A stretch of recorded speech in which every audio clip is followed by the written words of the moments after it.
ملیا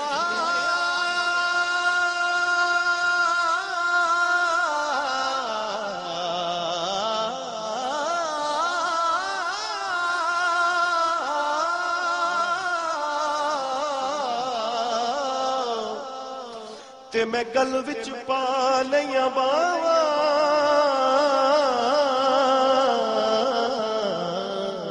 سفلے دے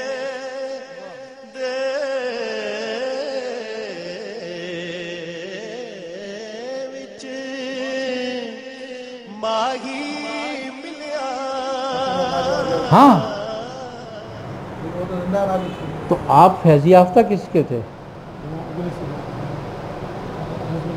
انس بن مالک. ہاں پھر یہ امام اعظم کا سلسلہ کا حضرت انس سے ہے نا. ہاں حضرت انس سے ہے آپ کا سلسلہ. آپ نے حضرت انس سے بیعت کی ہے باقاعدہ. حضرت انس سے آپ نے 90 ہجری میں بیعت کی ہے.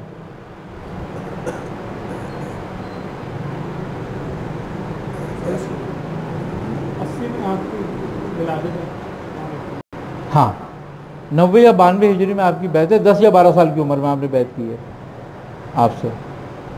کچھ روایتوں میں 15 سال کی عمر میں بیعت ہے آپ کی.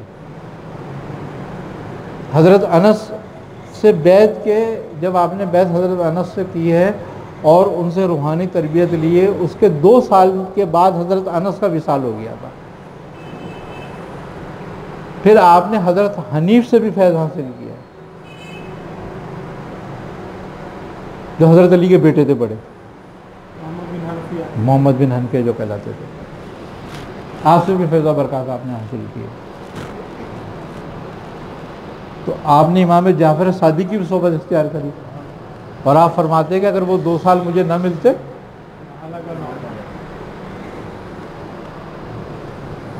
تو یہ جذب ایسا ہے کہ جب یہ سالک کو ذاکر کو حاصل ہوتا ہے، لیکن اس سالک کو حاصل ہوتا ہے کہ جو ذکر میں کمال حاصل کر لے.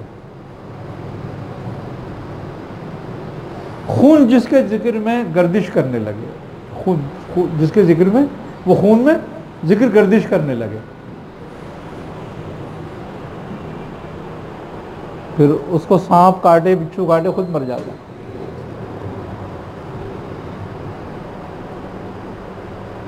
بعض آپ کے والدین کو دیکھا ہے کہ وہ بات انہیں سے کہتے ہیں کہ ہمیں کبھی کبھی محسوس ہوتا ہے کہ ہم لیٹے ہیں تو پورے فون میں، لیکن وہ کبھی کبھی نہیں تو وہ تو کبھی کبھی ہوگا. اگر وہ قائم ہو جائے گا تو وہ تو مجذوب ہو جائے گا. کبھی کبھی آواز آتی ہے ورنہ آواز نہیں آتی. لطائف کے ذکر میں اور اس میں کیا فرق ہے؟ کوئی فرق نہیں ہے خاص، بہت کم فرق ہے. بس لطائف کا ذکر ترتیب بار ہے اور اس کا گردش بھی ترتیب بار ہے. اس کی کوئی ترتیب نہیں ذکر قلبی کی. اجازت اور ذکر، اجازت لسانی، اجازت قلبی، یہ 2 ذکر ہیں. جس کو لسانی اجازت دی جاتی ہے ذکر کی، سمجھ لو اس کو قلب کی بھی ہو جاتی ہے. اس کے لیے کوئی خاص درجہ نہیں ہے کہ قلب کا ذکر کی اجازت کو دی جائے. کیوں کہ لسان سے ہی قلب میں اترتا ہے. اس کے بعد پھر اجازتیں الگ الگ ہیں. اجازت روحی ہے، اجازت سری ہے، اجازت معنوی ہے، اجازت حقیقی ہے. اجازت حقیقی کوئی بندہ نہیں دیتا، یہ بھی بات ہے. یہ ذکر کی معراج ہے. یہ وہی ذکر ہے جس کے بارے میں امام جعفر صادق فرماتے ہیں وہ اجازت حقیقی ہے، جس کو کہتے ہیں نا آیات من آیات اللہ، جس میں صفت پیدا ہو جاتی ہے، وہ ہے وہ صفت، وہ ذکر ہے، وہ اجازت ہے. جن کا قلب کا ذکر کمال کو پہنچ جاتا ہے تو پھر شیوخ ان کو روحی اجازت دیتے ہیں. اچھا مزے کی بات یہ ہے کہ جب تک قلب کا ذکر کمال کو نہیں پہنچے روح اجازت نہیں دی جا سکتی، نہ دینی چاہیے، ورنہ قلب اس کا بند ہو جائے گا، اس لیے نہیں دیتے تاکہ اگر اب قلب بند بھی ہو جائے تو روح جاری ہو جائے، اور جس کا قلب ایک بار جاری ہو جاتا ہے اس کا قبر میں بھی بند نہیں ہوتا۔ تو کہتے ہیں کہ پھر روح اجازت ہوتی ہے، یعنی کہ پھر ذکر روح میں منتقل ہو جاتا ہے قلب کا، اور جب روح کا ذکر کمال کو پہنچتا ہے تو پھر سری اجازت دی جاتی ہے، پھر وہ روح سے سر میں داخل ہو جاتا ہے ذکر اس کا، پھر اجازت مانوی ہوتی ہے جو خفی میں آتی ہے، پھر اجازت حقیقی خفی الاخفا میں ہوتی ہے۔ کہتے ہیں کہ اس سب کا پیریڈ 84 سال ہے،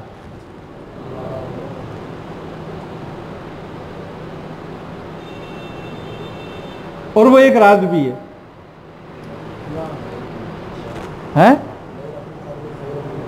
الف شہر۔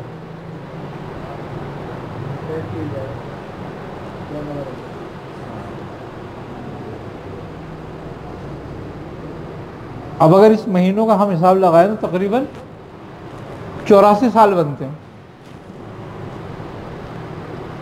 کمال قدرت نے اپنے بندوں پہ احسان فرمایا ہے،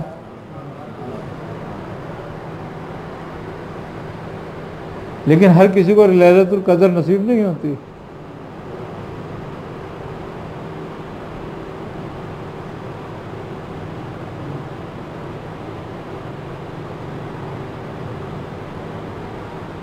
آئی نا سمجھ بات؟ اور ہر رات مومن کی لیلۃ القدر ہو جاتی ہے۔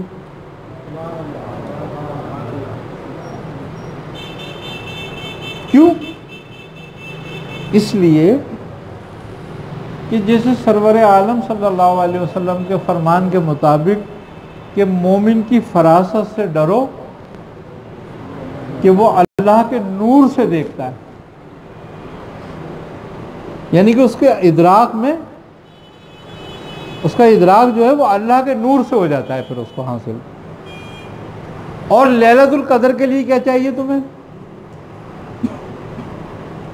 وما ادراک،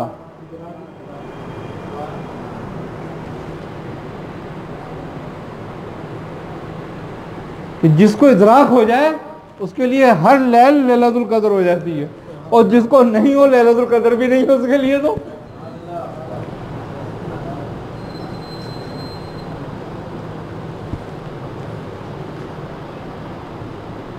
کیوں؟ کہ جن کو ادراک ہوتا ہے ان کو فرشتوں کے اور روح کے نزول کا علم حاصل ہو جاتا ہے، اور وہ روز ہوتا ہے، نزول بھی روز ہے اس کی، اور رحمت بھی روز ہے، اور پکارتا بھی روز ہے، روز پکارتا ہے نا، یہ ہے کوئی جس کو ادراک حاصل ہوتا ہے وہ اس کی پکار میں لبیک کہتا ہے کہ میں ہوں۔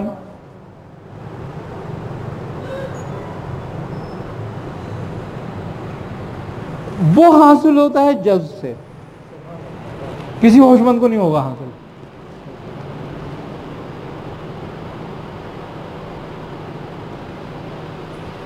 جب تک مسلمان 5 چیزیں نہیں چھوڑ دیتا نا، سالک مسلمان کہہ رہا ہوں میں، سالک کی ہے وہ بھی، جب تک ادراک حاصل نہیں ہوتا، اور وہ 5 چیزیں ہیں حواس خمسہ،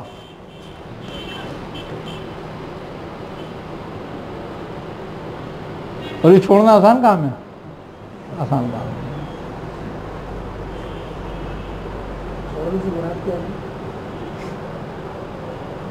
تم عالم آدمی ہو، تمہیں تو سمجھنا چاہیے اس بات کو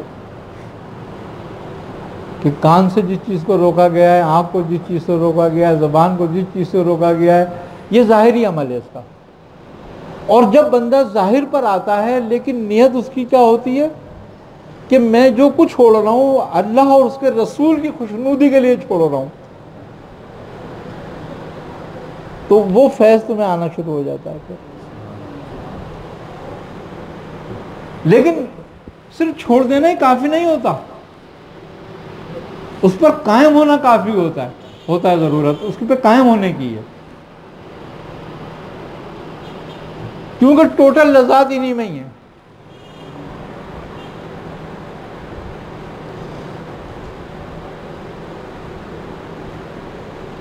کیا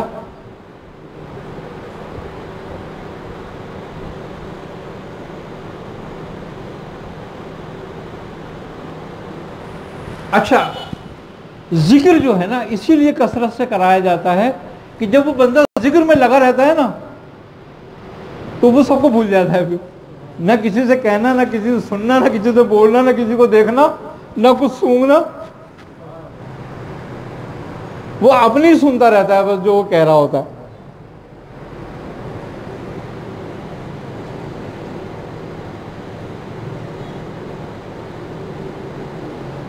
تو یہ ذکر سے حاصل ہوتا ہے، اسی لیے ذکر میں لگایا جاتا ہے، اور کثرت اذکار میں اسی لیے لگایا جاتا ہے کہ اس کا دل ہر طرف سے ہٹ جائے، یہ اپنے ظاہری حواس کو ترک کر دے، یہ اس کے قابو میں نہیں ہے، لیکن جب یہ ذاکر ہوتا ہے تو اس کے قابو میں کر دیا جاتا ہے۔ منہ وغیرہ سبحان اللہ جیسا خیر لینا حاذا وما كنا له المقرنین، پاک ہے وہ ذات، اس نے وہ چیز تمہارے قابو میں کر دی جو تمہارے قابو کی نہیں تھی۔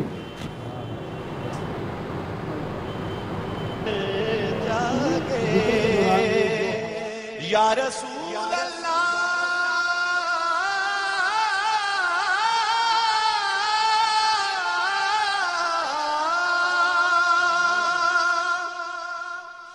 آپ کو خواب میں دیکھا تو